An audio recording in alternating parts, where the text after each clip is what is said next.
Hello friends, our today's topic is excretion and excretion in plants.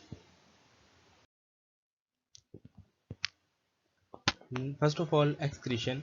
Basically, excretion होती क्या है? Excretion is the removal of nitrogenous waste from the body. It is called excretion. जितने भी nitrogenous waste बन रहे होते हैं हमारी बॉडी में उनको बॉडी से रिमूव करने का नाम क्या है? एक्सक्रीशन. हम इसकी अगेन डेफिनेशन इसकी देखेंगे. लेकिन लेकिन जितने भी ऑर्गेनिज्म हैं वो न्यूट्रिएंट्स को एसिमिलेट करते हैं, ठीक है.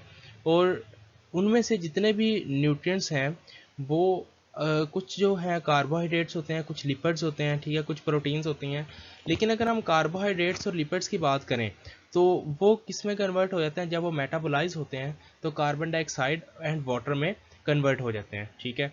तो ये जो कार्बन डाइऑक्साइड और वाटर है वो बॉडी के लिए इतनी ज़्यादा हार्मफुल नहीं होती, ठीक है. वाटर जो है वो कुछ पर्पज़ के लिए यूज़ हो जाता है और कार्बन डाइऑक्साइड कुछ जो है वो अगर हम प्लांट्स की बात करें तो प्लांट्स में जो है वो कार्बन डाइऑक्साइड कुछ फोटोसिंथेसिस के लिए यूज़ हो जाती है और कुछ बॉडी से बाहर रिमूव करवा दी जाती है. खैर, प्रोटीन्स जो है, लेकिन अगर हम प्रोटीन्स की बात करें, प्रोटीन्स और न्यूक्लियो प्रोटीन्स की बात करें तो ये जब मेटाबोलाइज होती हैं, इनकी मेटाबॉलिज्म होती है तो ये किस में कन्वर्ट हो जाती हैं? नाइट्रोजन में, ठीक है. नाइट्रोजन और वेरियस फॉर्म ऑफ नाइट्रोजन में कन्वर्ट हो जाती हैं, ठीक है. और ये जो नाइट्रोजन होती है ये टॉक्सिक होती है. अगर ये सेल में इसकी कंसनट्रेशन इंक्रीज़ हो जाए तो ये बहुत ज़्यादा सेल के लिए जो है वो टॉक्सिक होती है. ये देखें यहाँ पे डिस्कस किया हुआ इन्होंने सब. हम फर्स्ट जो डिस्कस करें, एसिमिलेटेड न्यूट्रिएंट्स इन एनिमल्स. कार्बोहाइड्रेट्स जो हैं, कार्बोहाइड्रेट्स क्या करते हैं जी? कार्बोहाइड्रेट्स क्या कर रहे हैं? कन्वर्ट हो रहे हैं किस में? कार्बन डाइऑक्साइड एंड वाटर में. लेकिन अगर हम प्रोटीन्स की बात करें तो ये किस में कन्वर्ट हो जाती हैं? नाइट्रोजनस कंपाउंड्स में कन्वर्ट हो जाती हैं, ठीक है. Next is excretion. एक्सक्रीशन की हम डेफिनेशन पहले ही देख चुके कि बेसिकली एक्सक्रीशन क्या है. Excretion is a removal of nitrogenous waste, ठीक है. जो भी नाइट्रोजनस वेस्ट बन रहा होता है वो बॉडी से रिमूव करने का नाम क्या है जी? Excretion. In contrast, mechanism of excretion in plants is different. ये तो हमने पहले वाला किस में पढ़ लिया जी? एनिमल्स में. लेकिन अगर हम प्लांट्स की बात करें तो प्लांट्स में जो है मैकेनिज्म कुछ डिफरेंट होता है. अब फोटोसिंथेसिस देखें. फोटोसिंथेसिस में क्या होता है? प्लांट्स जो है वो ऑक्सीजन प्रोड्यूस करते हैं, ठीक है. और जो है metabolism produce carbon dioxide. Photosynthesis जो होती है वो ऑक्सीजन प्रोड्यूस करती है और मेटाबॉलिज्म जो है वो रेस्पिरेशन की बात कर लें तो वो क्या प्रोड्यूस करती है? कार्बन डाइऑक्साइड, ठीक है. And water as the excretory products. Water जो है वो दोनों में बनता है, फोटोसिंथेसिस में भी बन रहा होता है और उसमें रेस्पिरेशन में भी बन रहा होता है. Plants also produce organic and inorganic compounds for various purposes. अब जितने भी ये जो ऑर्गेनिज्म हैं वो ऑर्गेनिक और इनऑर्गेनिक कंपाउंड्स जो है वो वेस्ट जो है वो प्रोड्यूस होता है, ठीक है. और वो कुछ हद तक अपनी बॉडी में स्टोर भी कर लेते हैं डिफरेंट पर्पस के लिए, ठीक है. और वो फिर उसके बाद में क्या किया जाता है? बॉडी से रिमूव करवा दिया जाता है. Next is excretion in plants. के प्लांट्स में जो है वो स्पेसिफिकली एक्सक्रीशन किस तरह से होती है? Excretion is one of the essential properties of life. अगर जितने भी हम लिविंग ऑर्गेनिज्म की बात करें उन सब में क्या होता है? एक्सक्रीशन होती है. और ये जो एक्सक्रीशन है ये इसेंशियल फिनोमिना है लाइफ के लिए, ठीक है.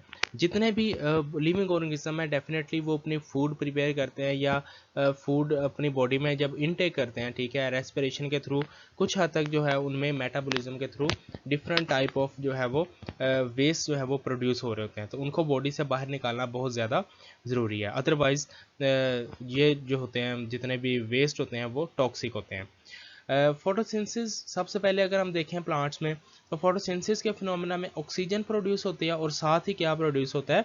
वाटर भी प्रोड्यूस होता है, ठीक है. और हम रेस्पिरेशन की बात करें तो रेस्पिरेशन में कार्बन डाइऑक्साइड और वाटर प्रोड्यूस हो रहा होता है.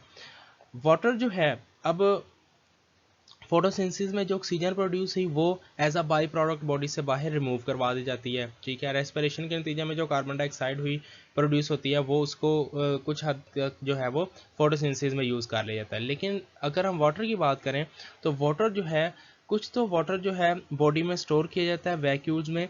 क्यों? क्योंकि टर्गर प्रेशर जो है वो रहे, मतलब जो वाटर जो लीव्स हैं या जो प्लांट्स के पार्ट हैं वो क्या रहें? टर्जिड रहें, ठीक है. वो अपनी टर्जिडिटी लूज़ ना करें. और दूसरे नंबर पे जो है वो ट्रांसपरेशन में लॉस्ट हो जाता है वाटर। ट्रांसपरेशन बेसिकली क्या है, the loss of water from the aerial parts of plants, ठीक है, मतलब जो वाटर जो प्लांट के सरफेस एरिया जो एरियल पार्ट्स होते हैं उनसे जो वाटर रिमूव हो रहा होता है उसको हम क्या बोलते हैं, ट्रांसपरेशन। तो जो वाटर बन रहा होता है या तो वो ट्रांसपरेशन में इवेपोरेट हो जाता है या फिर जो है वो ट्रिगर प्रेशर के लिए मेंटेन रखने के लिए यूज़ होता है।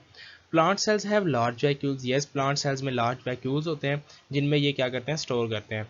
और वाटर के साथ साथ ये डिफरेंट कंपाउंड्स जो हैं वो डिफरेंट कंपाउंड्स जो हैं इनऑर्गेनिक हैं, ऑर्गेनिक हैं, और डिफरेंट वेस्ट जो हैं वो भी स्टोर करते हैं। जब ये डिफरेंट वेस्ट जो है वो काफ़ी अमाउंट में हो जाते हैं तो वो क्या कर लेते हैं, क्रिस्टल फॉर्म में कन्वर्ट हो जाते हैं। Plants produce certain organic and inorganic waste stored in certain organs। अब ये जो है प्लांट्स में डिफरेंट ऑर्गेनिक और इनऑर्गेनिक वेस्ट प्रोड्यूस होते हैं जो कि डेफिनेटली ये डिफरेंट ऑर्गन्स में स्टोर कर रहे होते हैं, ठीक है। लेकिन लीफ जो है, लीफ ये प्रोमिनेंट ऑर्गन होता है प्लांट्स का जिसमें क्या करते हैं, ये स्टोर कर लेते हैं इन जितने भी ऑर्गेनिक या इनऑर्गेनिक वेस्ट हैं। जो ये लीव्स जितने भी हैं, अगर हम लीव्स की बात करें ऑटम में जब ख़ज़ां का मौसम आता है तो ये लीव्स जो हैं क्या करते हैं, फॉल ऑफ हो जाते हैं, गिर जाते हैं, ठीक है। ये क्यों गिर जाते हैं, क्योंकि इनमें जो हैं जितने ऑर्गेनिक और इनऑर्गेनिक वेस्ट इतने ज़्यादा डिपॉजिट हो चुके होते हैं कि इन्होंने आखिरकार गिर जाना होता है। और प्लांट्स के लिए यही एक सीजनल टाइम होता है कि इससे जो है वो छुटकारा हासिल कर सके इस वेस्ट से। और ये जो जब ये लीव्स जो नीचे गिरते हैं तो रोटन लीव्स जो होते हैं ये बहुत ज़्यादा जो है वो उनमें मिनरल्स होते हैं, definitely organic inorganic minerals present होते हैं।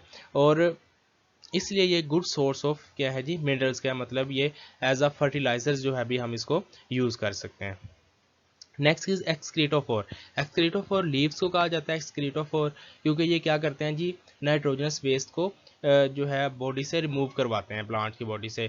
The falling of yellow leaves in autumn, ठीक है, ये जो येलो कलर के लीव्स हो जाते हैं उनमें येलो कलर के लीव का होने का पर्पज़ ये होता है कि स्टोर कर लिए जाना, जितने भी नाइट्रोजनस वेस्ट हैं वो लीव्स में स्टोर हो जाते हैं।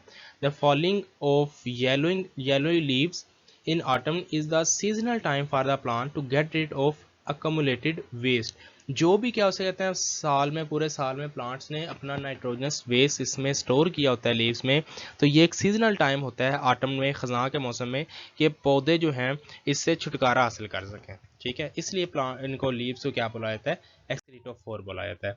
You can see here different leaves जो हैं ये हमारे पास हैं और ये येलो लीव्स हैं। ये येलो लीव्स होने का पर्पस यही होता है कि इनका जो बेसिक फिनोमिना है यही है कि इसके पीछे अगर हम देखें तो लीव्स जो हैं इसमें ये नहीं है कि इसमें क्लोरोफिल कम हो गया, नहीं, क्लोरोफिल होता है लेकिन इसके साथ साथ क्या होता है, इसमें इतने ज़्यादा नाइट्रोजनस वेस्ट स्टोर हो जाते हैं, पिगमेंटेड जो होते हैं वो नाइट्रोजनस वेस्ट स्टोर हो जाते हैं।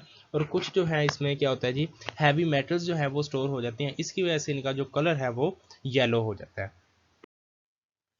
रीज़न ऑफ येलोइंग लीव्स, ये रीज़न जो है ये हम पहले डिस्कस कर चुके हैं, यहाँ पे रीज़न उन्होंने दी हुई है, ठीक है। Some trees deposit strange chemical in their branches and Trunks.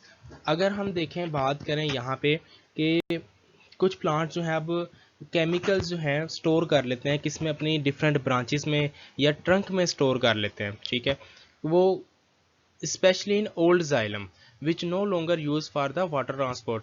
अब सपोज दैट कुछ ऐसे प्लांट्स होते हैं जो ये वाले जो केमिकल्स हैं डिफरेंट स्ट्रेंज केमिकल्स वो अपने जाइलम में स्टोर कर लेते हैं। जब वो जाइलम में स्टोर कर लेते हैं तो वो फिर जो है वो जाइलम मज़ीद जो है वो वाटर के ट्रांसपोर्ट के लिए यूज़ नहीं होती। Definitely xylem is a water pipe, ठीक है, मतलब इसने क्या करना होता है, रूट से जो है वाटर और मिनरल्स को ट्रांसपोर्ट करवाना होता है लीव प्लांट्स के अदर पार्ट्स तक, ठीक है। लेकिन जब यही जो है ब्लॉक हो जाता है, ये डिफरेंट केमिकल्स इसमें स्टोर हो जाते हैं तो ये मज़ीद जो है ये वाटर कंडक्शन के लिए यूज़ नहीं होता, ठीक है। ये जो है ये एक फिनोमेना होता है कि केमिकल्स को किस तरह से स्टोर कर सकते हैं। नेक्स्ट है कुछ प्लांट्स जो है वो स्ट्रेंज केमिकल्स जो है डिफरेंट केमिकल्स जो हैं केमिकल कंपाउंड्स वो सिक्रीट करते हैं किसमें, सॉइल में, ठीक है। सॉइल में क्यों सिक्रीट करते हैं कि वो इन केमिकल्स को यूज़ करते हैं एज अ केमिकल वेपन के तौर पे यूज़ करते हैं, एक हथियार के तौर पे यूज़ करते हैं, ताकि जो है उनके इर्द गिर्द जो डिफरेंट प्लांट्स हैं, ठीक है, प्लांट्स भी डेफिनेटली आपस में एक कंपटीशन कर रहे होते हैं मिनरल्स के लिए, ठीक है, लाइट के लिए, वाटर के लिए। तो इस तरह से अगर हम सपोज करें कि एक प्लांट है, एक एरिया में ग्रो किया हुआ है, तो वो कभी भी नहीं चाहेगा कि मेरे इर्द गिर्द जो है वो कोई दूसरा प्लांट ग्रो करे, ताकि जो है वो मेरे जो मिनरल्स हैं वो कोई दूसरा अपटेक ना कर ले। तो इसलिए क्या करते हैं, ये जो डिफरेंट कोनीफर्स हैं, अगर हम पाइनस की बात करें, पाइनस की जो लीव्स होते हैं वो नीडल लाइक होते हैं, उनमें डिफरेंट केमिकल्स होते हैं। वो जब नीडल्स ज़मीन में पे गिरती हैं तो वो जो है एज अ, जिसमें जो केमिकल्स होते हैं वो किसी दूसरे ऑर्गेनिज्म को, दूसरे प्लांट्स को जो है वो ग्रो नहीं करने देते। तो इसी तरह रूट्स जो हैं, कुछ रूट्स भी जो है सॉइल में वो सिक्रीट कर रहे होते हैं केमिकल्स, तो डिफरेंट प्लांट्स को वो ग्रो नहीं करने देते हैं। तो ये यूज़ करते हैं एज अ केमिकल वेपन्स को यूज़ करते हैं, ठीक है। और ये जो हमने वुड, ब्लैक वुड वाला फिनोमेना जिक्र किया था, ये this take place in ebony that produce very black wood in the centre, ठीक है। इसमें क्या होता है जी, ये जो डिफरेंट केमिकल्स जब स्टोर हो जाते हैं जाइलम में, तो वो जाइलम जो है वो बहुत ज़्यादा ब्लैक कलर का हो जाता है, जिसको हम इबोनी बोलते हैं। और ये वुड डेफिनेटली बड़ी प्रीशियस होती है कि ये बहुत ज़्यादा हार्ड होती है वुड, और काफ़ी जो है महंगी भी होती है, ठीक है। तो ये था एक्सक्रीशन इन प्लांट्स हमारा आज का टॉपिक। इसमें हमने इसमें डिफरेंट फिनोमेना देखे हैं कि किस तरह से जो है वो प्लांट्स एक्सक्रीशन करते हैं, चाहे फिर वो फोटोसिंथेसिस के हवाले से हो, चाहे फिर रेस्पिरेशन के हवाले से हो। फिर लीव्स का हमने देखा एक्सक्रीटोफोर का, फिर इबोनी, और फिर ये जो है वो एज अ केमिकल वेपन, जैसे जो कि हमने कोनिफर्स में देखा है, पाइनस में, ठीक है। That's all. If you have any question related to this topic, you can ask in comment section. Thank you.